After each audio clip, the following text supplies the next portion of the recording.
আজকে একটা yummy yummy recipe বানাবো। এই যে যখন আমরা পোলাও বা বিরিয়ানি খাবো তখন এই সালাডটা খাইলে কি বেশি মজা লাগে। তো আমরা ফার্স্টে শসা দিয়ে নিব, তারপর এই যে সুন্দর করে টমেটো কুচি দিয়ে নিব, তারপর আমরা পেঁয়াজগুলা দিয়ে নিব।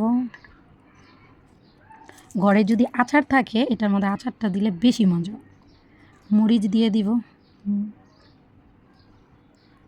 মরিচ অল্প দিলেই হবে, আমরা ঝাল খাই না। তারপরে সামান্য পরিমাণে লবণ দিয়ে নিব,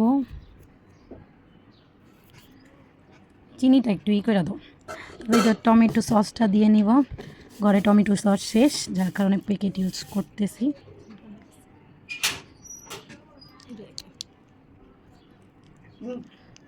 একটু বেশি দিলে একটু বেশি মজা হবে। আমি আরেকটা দিয়ে নিচ্ছি।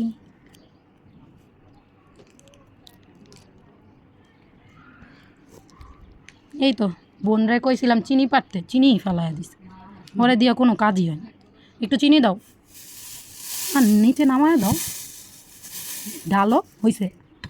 এই তো একটু কাসুন্দি করে একটু দাও, হালকা পরিমাণ একটু ঝাঁকায় নাও।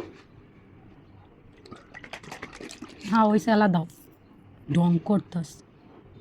রূপা কিছু করবে, একটু যদি ঢং না করে হবে। অল্প দিও, হ্যাঁ হয়েছে হয়েছে। দাঁড়াও একটু দেখি, দিবেন, নয়তো ঝাঁঝ হয়ে যাবে। বলো। এখন আস্তে করে মাখবেন। ইয়াম্মি ইয়াম্মি ইয়াম্মি ইয়াম্মি লাগবে, ইয়াম্মি ইয়াম্মি। দেখবো আজকে বিরিয়ানির সাথে খেতে কতটা মজা লাগে। দেখছো কালারটাই কি আসছে, সেই সেই লাইক অরেঞ্জ কালার হয়ে গেছে। লাল লাল কালার, লাল লাল লাল। ও ইয়ার উপরে একটু পারলে আপনি ওই যে বললাম না, যদি আচার থাকে আচার দিবেন, আর আচার না থাকলে একটু লেবু ছিটিয়ে দিবেন, সরি লেবুর রস। এই তো